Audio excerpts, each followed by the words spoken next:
Good morning friends. आज हम बात करेंगे किसान का दर्द।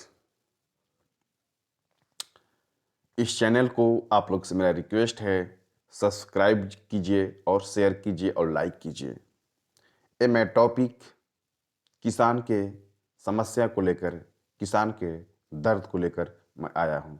यदि आप किसान से कहीं भी आपका संपर्क है, उस फैमिली से बिलोंग करते हैं, उसे थोड़ा सा भी हमदर्दी रखते हैं, तो इस चैनल को शेयर कीजिएगा और सब्सक्राइब कीजिएगा। आप लोग से मेरा यही रिक्वेस्ट है। चलिए तो हम स्टार्ट करते हैं। किसान का दर्द। किसान का दर्द क्या है? किसान की समस्या क्या है? हमारा देश जो है कृषि प्रधान देश है और एक इसमें सबसे बहुत बड़ी चीज है कि हमारे देश की 70% आबादी, 75% आबादी कृषि पर निर्भर करती है। यदि कृषि हमारे देश की घाटा में जाएगी, अच्छा आमदनी नहीं होगा किसानों का, तो बेरोजगारी बेतहाशा बढ़ जाएगी। क्योंकि खेती ही एक ऐसी चीज है जिसमें 70 लोग उसमें इन्वॉल्व हैं, 70% लोग उसमें इन्वॉल्व हैं, जिनकी रोजी रोटी, जिनकी हर जरूरतों की वो पूरा करती है। ये बात अलग है कि उनकी लाइफ स्टाइल उतनी स्टैंडर्ड नहीं होता है, उसके बावजूद भी लोगों को एक जीवन की साधन प्रदान करती है। इसलिए खेती पर किसानों की समस्याओं को आज मैं आप लोग के समक्ष रख रहा हूं, ताकि किसान के साथ सबकी हमदर्दी होनी चाहिए। क्योंकि किसान जो होते हैं अन्नदाता होते हैं, अन्न भगवान होते हैं। हम कितना भी कुछ पैसा कमा ले, अन्न कमा ले, लेकिन खाएंगे तो अनाज ही। यदि अनाज की किल्लत हो जाएगी देश में, तो सबसे ज़्यादा महंगी होगी तो अनाज। यदि हम सोचते हैं कि अनाज का दाम क्या है, अनाज क्या है, अनाज तो कहीं से हम खरीद लेंगे, लेकिन हम गलत सोचते हैं। ये हम तभी खरीदने के बारे में सोचते हैं जब किसान उसको पैदा करता है, क्योंकि अनाज किसी फैक्ट्री में उत्पादन नहीं किया जाता है। किसान जब इतना ज़्यादा मात्रा में पैदा करता है तो हम लोग को आसानी से मिल जाता है, हम लोग आसानी से खरीद लेते हैं। लेकिन जब किसान अनाज पैदा करना छोड़ देगा, उतना भरपूर मात्रा में नहीं पैदा होगा, तो आपको अनाज सबसे महंगा होगा। आप अनाज को भले इसका महत्व तो नहीं समझते होंगे, लेकिन अनाज सबसे ज़्यादा महंगा होगा, जिसको आप खरीद नहीं सकते हैं। और लोग दाने दाने के लिए, अनाज के लिए तड़प तड़प के मर सकते हैं। इसलिए किसान और अनाज के महत्व को समझना और उनकी समस्याओं को समझना और उनके साथ हमदर्दी रखना हम सभी लोगों का एक जिम्मेवारी है। क्योंकि अन्न ही देवता हैं। यदि अन्न नहीं रहेगा तो कोई आदमी दाने दाने बिना मर सकता है। हम बात करेंगे किसानों की समस्याओं को लेकर। अभी धान की फसल कटने जा रही है और गेहूं की बुआई स्टार्ट होने जा रही है। किसानों के साथ सबसे बड़ी समस्या इस टाइम 3 चीज स्टार्ट हो रहा है। एक तो फसल कटने के टाइम में खेतों में रोग लग चुकी हैं। उसके बाद फसल कटने के बाद फसल बेचने की समस्या, और फसल बेचने के बाद पैसा की समस्या, और अनाज रबी फसल बोने के लिए आपको खाद की समस्या। ये तीनों समस्या किसानों के लिए बहुत ही कष्टदायक समस्या है, जिसमें किसान बहुत ज़्यादा परेशानी को झेलता है। और इन समस्याओं के चलते किसान के साथ इतनी परेशानी होती है, इतनी परेशानी होती है, किसान बेचारे दुखित महसूस करते हैं कि हमारी ऐसी ज़िंदगी है कि हम इतना मेहनत के साथ अन्न उत्पादन करते हैं, अनाज उत्पादन करते हैं। जब हम बाज़ार में ले जाते हैं अनाज को बेचने के लिए, तो कोई अनाज खरीदने वाला नहीं होता है। खरीदने वाला भी होता है तो औने पौने दाम पर लेता है, जो कि 6 माह की गाढ़ी कमाई भी सही ढंग से नहीं मिल पाता है। आज के दौर में यदि आप उसका कैलकुलेशन कीजिएगा तो सबसे ज़्यादा महंगा खाद हो चुका है, मजदूरी महंगी हो चुकी है, तेल महंगा हो चुका है और इन सबको जोड़ने के बाद किसानों को सही मुआवजा नहीं मिल पाता है। ये किसानों का सबसे बड़ी समस्या है। खेत फसल खेत में कटता है लेकिन उसको लेने वाला कोई नहीं होता है और किसानों को औने पौने दामों में उन फसलों को बेचना पड़ता है। हमारे देश में पैक्स सिस्टम बनाया गया है, एक सहकारिता समिति बनाई गई है, लेकिन वो सहकारिता समिति भी जितना प्रॉपर ढंग से काम करनी चाहिए उतना प्रॉपर ढंग से काम नहीं कर पाती है। किसानों का सही खरीद नहीं हो पाता है जितना खरीद होना चाहिए। किसान बेचारे अपने अनाज को लेकर खेतों में दो दो दिन तीन तीन दिन तक रहते हैं। वो अपनी अनाज को बेचने के लिए मजबूर हो जाते हैं और औने पौने दामों पर अपने अनाज को बेच देती हैं और यहीं से शुरुआत होती है किसान की गरीबी की समस्या। यदि किसानों को सही दाम मिल जाए उसको तो उसका भी आर्थिक स्थिति अच्छा से अच्छा रहेगा, उसके भी बाल बच्चे अच्छी लाइफ स्टाइल जी सकते हैं। लेकिन हमारे देश में सबसे बड़ी समस्या इसी को लेकर है। हम अनाज तो उत्पादन करते हैं लेकिन उस अनाज को सही दाम नहीं मिल पाता है। आप मंडी में भी ले जाते हैं तो वहाँ भी औने पौने दाम पर व्यापारी खरीदना चालू कर देते हैं। दूसरी समस्या स्टार्ट हुई रबी का फसल का। रबी का फसल का बुआई चालू होने जा रहा है कुछ दिन में। उसके लिए खाद चाहिए।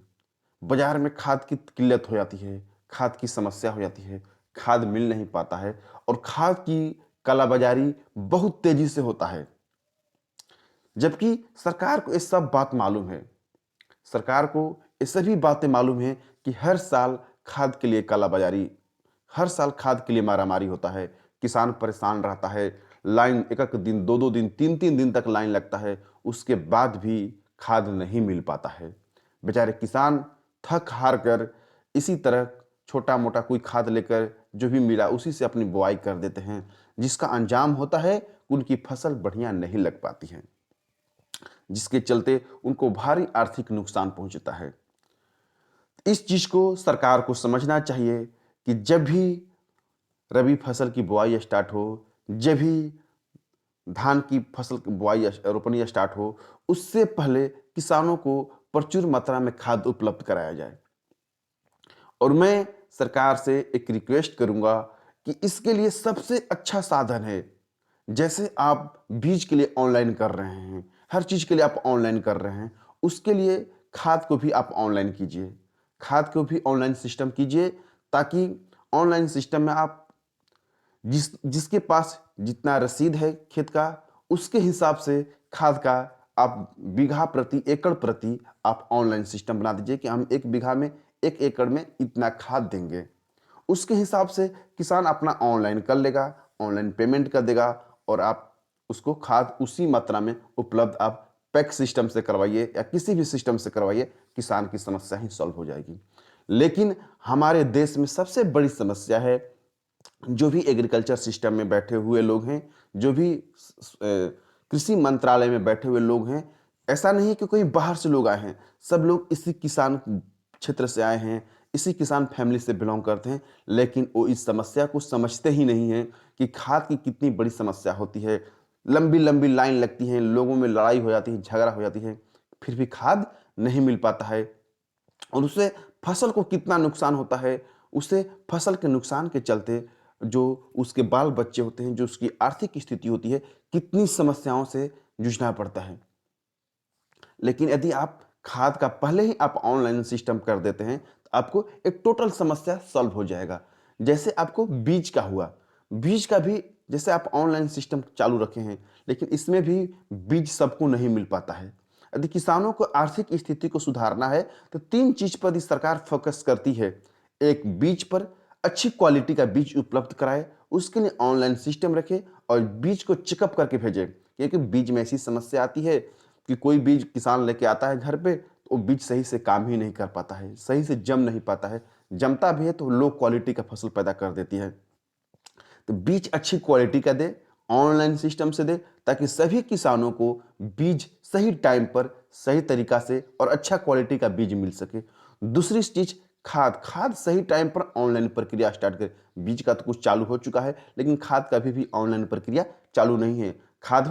खाद आज भी पैक सिस्टम या किसी दुकान सिस्टम से ही जुड़ा हुआ है, जो कि सभी किसानों को खाद नहीं मिल पाता है, जिसके चलते किसान काला बाजारी में फंस जाता है।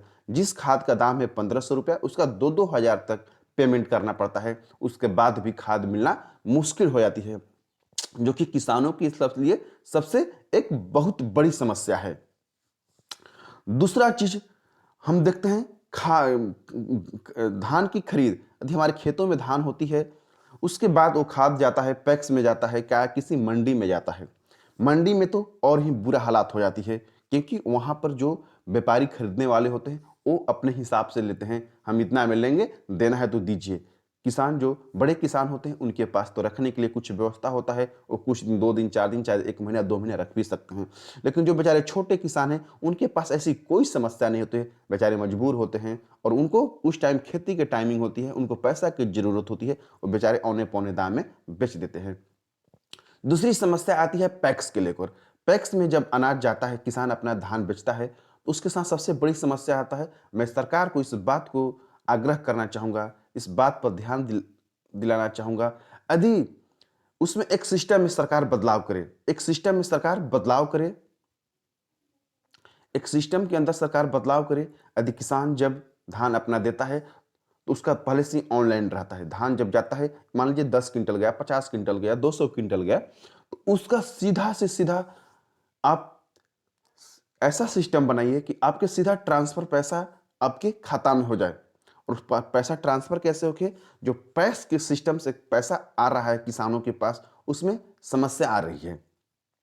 जो पैक्स के सिस्टम से पैसा किसान के पास आ रही है, उसमें समस्या आ रहा है। लेकिन यदि सरकार खुद बेखुद एक चैनल सिस्टम से पैसा डायरेक्ट किसान के खाता में अपने सरकारी सिस्टम से भेजता है, तो समस्या नहीं आएगा। क्योंकि जब पैक्स के सिस्टम से पैसा आ रहा है किसानों के खाता में, तो उसमें पैसा में कटौती किया जाता है, जो कि ये बात हर कोई नहीं जानता है, जो कि किसान के लिए सबसे बड़ी समस्या होती है।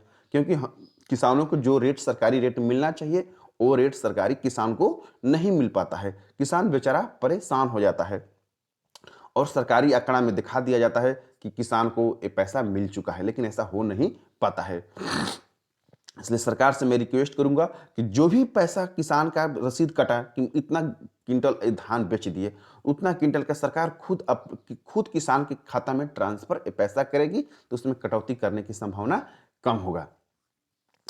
किसान के साथ सबसे बड़ी समस्या है महंगाई। एक तो तेल की दाम इतना ज़्यादा बढ़ चुका है कि उसकी लागत बढ़ते जा रहा है, लागत बढ़ते जा रहा है। मजदूरी का कॉस्ट बहुत ज़्यादा हो गया, जिससे किसानों के साथ समस्या आ रहा है, जिसके चलते किसान को जो आर्थिक स्थिति है, दिन प्रतिदिन और बुरा हालात होते जा रहा है, हालात होते जा रहा है। और धीरे धीरे किसान खेती से हटना भी स्टार्ट कर दिए हैं। लेकिन सरकार से मैं, आम लोगों से भी मैं रिक्वेस्ट करूंगा कि इस चीज़ पर सभी को ध्यान देने की ज़रूरत है। यदि लोग धीरे धीरे खेती से हटना स्टार्ट कर देंगे, तो सबसे ज़्यादा समस्या आएगी हमारे देश में, तो अनाज की समस्या आएगी। जब अनाज का रूप विकराल धारण कर लेगा, तो किसी की बस की बात नहीं है जो कि इस समस्या को सॉल्व कर सके। इस समस्या को जब भी सॉल्व करेंगे तो किसान सॉल्व करेंगे। किसान एक ऐसे मजबूर आदमी होते हैं जो कि हर कष्ट को सहकर, हर कष्ट समस्याओं को झेलकर भी अनाज हर साल उत्पादन करते हैं, सबको अन्न प्रोवाइड करते हैं, सबको अन्न देते हैं। लेकिन सबसे ज्यादा दुखित बेचारे वो रहते हैं, उनके बाल बच्चे रहते हैं। इसलिए जैसे जैसे मार्केट का, जैसे जैसे महंगाई बढ़ रही है, वैसे वैसे किसान को भी ऊपर भी ध्यान देना चाहिए। सरकार को किसान की अनाज की अच्छी लागत मिलनी चाहिए, ताकि इनके भी बाल बच्चे अच्छे से पढ़े, अच्छे से लिखे, अच्छी लाइफ जिए, तभी हमारा देश का अच्छा विकास हो सकता है। क्योंकि इंडस्ट्री तो ठीक है, इंडस्ट्री अपनी जगह पर सही है, लेकिन किसान भी हमारे देश के लिए कम नहीं है, क्योंकि किसान ही है तो देश है। और दूसरी समस्या किसान के साथ मार्केटिंग की समस्या है। किसान जो अपनी जो फसल बनाते हैं उनको बेच नहीं पाते हैं। मैं किसान के लिए एक अपनी सलाह देना चाहूँगा कि मेरे तरफ से इस सलाह को थोड़ा सा आप लोग समझने की कोशिश कीजिएगा कि किसान